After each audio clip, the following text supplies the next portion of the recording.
Bonjour à Chicago. Bon, je ne vais pas savoir si vous m'écoutez pas d'ailleurs. C'est un long voyage depuis la Nouvelle-Zélande où j'étais né jusqu'à Genève. 20 000 km, 24 heures en avion. Mais moi, ça me semble bien plus loin car quand j'ai quitté la Nouvelle-Zélande, à l'époque, je l'ai fait en bateau. Et ça m'a pris 6 km par heure, donc ça m'a pris vraiment très longtemps. Parfois même un peu plus longtemps, puisqu'on était... et on avait parfois la mer calme. Bon, ça, en fait, ce dont je voulais m'entretenir avec vous, c'est la vitesse des découvertes qui n'a cessé d'augmenter, mais d'autre part, elle est toujours encore plus lente, encore pas assez rapide. Et donc, nous essayons maintenant d'accélérer ce processus en science. Bon, pourquoi est-ce que cela est important d'accélérer ce rythme? Je veux dire brièvement qu'à cause du changement climatique ou la sécurité alimentaire ou les ressources en énergie sont importantes pour maintenir la paix et la prospérité. Et pour ça, on a besoin vraiment d'avoir de nouvelles découvertes très rapidement. Maintenant, si la science est un voyage dans la mer du savoir, est-ce qu'on peut se déplacer plus rapidement puisqu'en fait la mer semble de devenir un peu plus profonde et peut-être aussi plus confuse si on regarde à toutes ces quantités de données livrées chaque année. Donc maintenant, quel équipement avons-nous à disposition pour y faire face? Et peut-être on a l'impression que les scientifiques n'ont pas les instruments nécessaires pour faire face à cette complexité et au volume de données qui ne cesse de croître. Donc bon, parfois c'est pas le cas, mais par exemple avec ceux qui travaillent avec des télescopes ou bien avec le LHC, donc le colliseur d'Hadron. Bon, eux, ils ont de la chance, mais 99 des scientifiques n'ont pas cette chance-là. Donc, bon, ils ont peut-être des... Ici, ils ont de l'équipement relativement sophistiqué. Oui, donc ça, c'est chez un collègue, un physicien aussi. Mais bon, c'est quand même relativement petit. Donc, ça a été très bien conçu. Comme c'est parfait, excellent pour certains projet, mais bon, je ne pense pas que vous auriez envie de vous rendre en pleine mer avec tout cela. Et donc, quand on a besoin de classifier beaucoup de données, eh bien, dans ce cas-là, on n'est vraiment plus au niveau de ce qu'il faudrait. Donc, c'est pour ça qu'on développe de plus en plus en tant que scientifique des méthodes pour ce stockage. Donc, comment est-ce qu'on pourrait faire mieux maintenant? On voudrait trouver un moyen pour avoir des instruments puissants pour tout un chacun, pour chaque type de chercheur et pour beaucoup de citoyens scientifiques. Est-ce qu'il existe la possibilité de faire cela? Je pense que oui. Et pourquoi est-ce que je pense cela? C'est parce que on peut se laisser inspirer d'une technologie, d'un ancien d'un concept qu'on appelle les nuages et l'ordinateur avec nuage. Donc aujourd'hui, on appelle ça en anglais cloud computing, et c'est-à-dire que tout un chacun peut avoir directement accès à des technologies très puissantes. Moi, je pourrais lancer une compagnie, une entreprise depuis un café avec quelques collègues. Si on veut, je trouverais simplement un siège dans une cafétéria et pourtant, j'aurais besoin, pas de plus que d'un petit ordinateur. Je peux me servir de tout grâce à ces nuages pour, par exemple, m'occuper de la comptabilité et tout et tout. Donc, ces petites entreprises peuvent souvent travailler de façon beaucoup plus rapide que les grandes entreprises. Cependant, est-ce que je peux faire vraiment de la science dans une telle cafétéria, dans un café? Pas vraiment, avec quelques exceptions telles que celui-là, Café des sciences. Et bon, des activités qui me prennent beaucoup de temps, c'est pas vraiment les activités de recherche innovantes, mais collecter les données, faire plutôt du travail administratif, compulser le tout, avoir de l'équipement qui arrive en temps voulu. Et tout ça, ça me prend beaucoup d'heures de travail que je pourrais utiliser peut-être de façon plus innovante. Je crois que cette situation n'est pas la meilleure. Donc, en tant que chercheur, vous avez souvent besoin à faire avec beaucoup de complexité, ce qui signifie qu'ensuite les résultats en seront un peu entravés. C'est pour ça qu'il nous faudrait maintenant un nouveau service nuage cloud.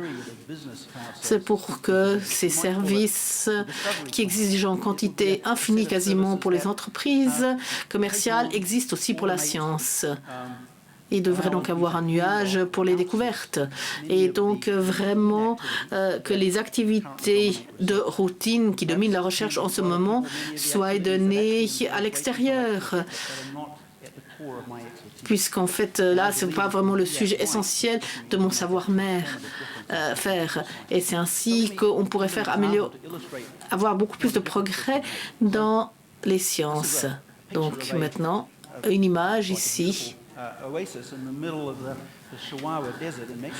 Dans le désert au Mexique, si je vous montre cela, c'est parce que j'en ai parlé à un biologiste du Mexique qui étudie la microbiologie de cette région. Parce que bon, les éléments les nutriments sont plutôt rares. Et donc, par contre, certains animaux se sont adaptés et ils vont très bien avec ces peu d'éléments qui sont à leur demande. Et donc, le scientifique a essayé de comprendre grâce au génome de ces animaux ce système, cet écosystème. Mais il nous a dit, bon, maintenant que ça lui prenait beaucoup de temps d'avoir l'équipement en place, d'avoir aussi quelqu'un qui l'aidait et de faire ses analyses. Et elle a donc compris que depuis le début jusqu'à la fin, ça lui prendrait à peu près 6 mois. Et c'est bon, ça prend beaucoup de temps pour quelque chose qui n'est pas vraiment son travail principal. Et donc, c'est pour ça qu'elle a voulu se servir d'un service qui s'appelle MGRAST. Donc, c'est un serveur pour une analyse de métagénomie. Donc, au lieu de 6 mois, elle a pu accomplir tout cela en l'espace de 4 heures. Donc, ça signifie qu'elle a pu le faire plus de 1000 fois plus rapidement. Donc, évidemment, déjà, elle a pu économiser du temps, mais aussi du matériel et du temps. Et elle a pu explorer des idées qu'elle n'aurait jamais eu le temps d'explorer. Et peut-être qu'elle a eu de nouvelles idées grâce à cela. Et les conséquences auraient été qu'il y aurait une perte de savoir et de recherche et de nouvelles découvertes. Donc, par exemple, comment faire face à la sécurité alimentaire. Donc, tous ces services GRID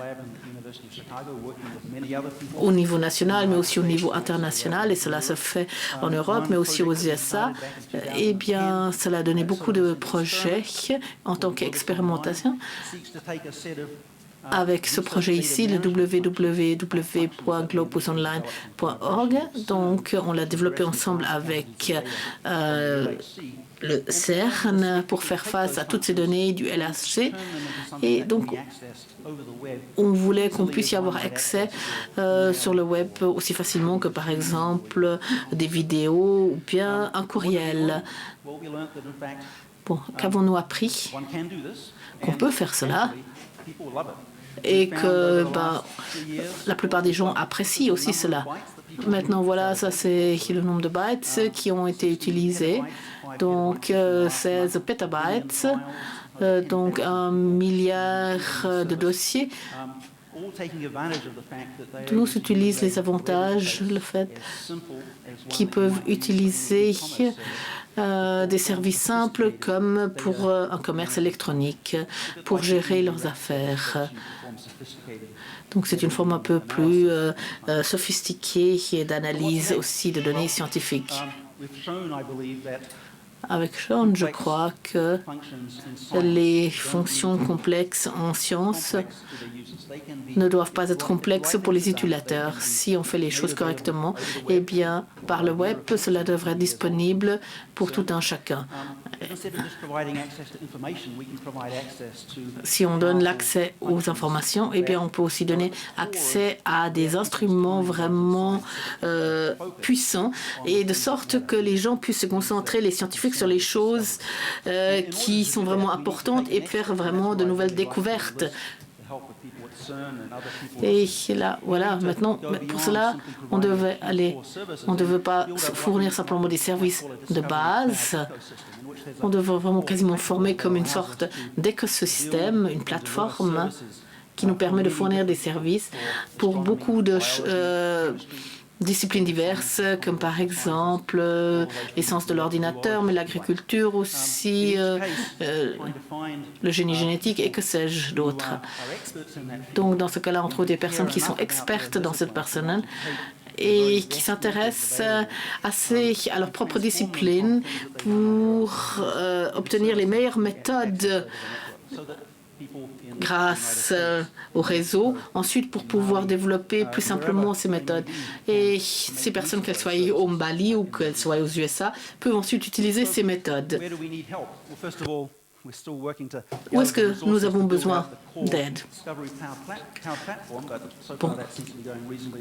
Il semblerait que la plateforme en soi fonctionne pas mal, mais ce qui nous semble, ce dont nous avons besoin, ce sont des personnes qui fournissent vraiment des services et qui donnent leur savoir-faire au monde entier. On a fait cela dans le domaine de la génomique, c'est-à-dire le séquençage du génome. C'est qu'on ait des petits laboratoires et ensuite obtenir des séquences du génome et de l'analyser et obtenir des résultats ensuite sans avoir de passer 6 mois pour obtenir de l'expertise localement. Nous travaillons aussi avec un projet dans le domaine de la biologie. Donc là, il s'agit d'avoir des tâches de maintenance qui sont importantes sur la plateforme, mais de pouvoir les donner à certaines personnes pour qu'ensuite on puisse s'attaquer vraiment aux problèmes de base. Et donc là, il s'agissait d'agrocarburants plus efficaces. Et donc maintenant, je voudrais vous la poser la question. Voudrez-vous vous joindre à nous? C'est une offre, donc. Je crois que les résultats pourraient être excellents. Donc des biologistes au Mexique pourraient distribuer leur savoir-faire aussi. Il pourrait se passer dans de nombreux laboratoires dans le monde entier. Et ça aura beaucoup d'implications pour la société civile. Donc beaucoup de recherches pourraient être menées plus rapidement pour développer plus rapidement des recherches importantes et des découvertes. Et peut-être des recherches qui aujourd'hui sont un peu limitées par le manque d'innovation pourraient plus facilement progresser. Et sinon, je crois aussi qu'en mettant en place des machines comme on l'a entendu de Chris Moss, eh bien, on peut inclure beaucoup plus la société civile, donc avec les citoyens et citoyennes scientifiques. Comme on a vu que, par exemple, cela marchait très bien dans le domaine de la cosmologie, où on voit ou de l'astronomie, où les citoyens essayaient aussi, eux, de trouver de nouvelles étoiles.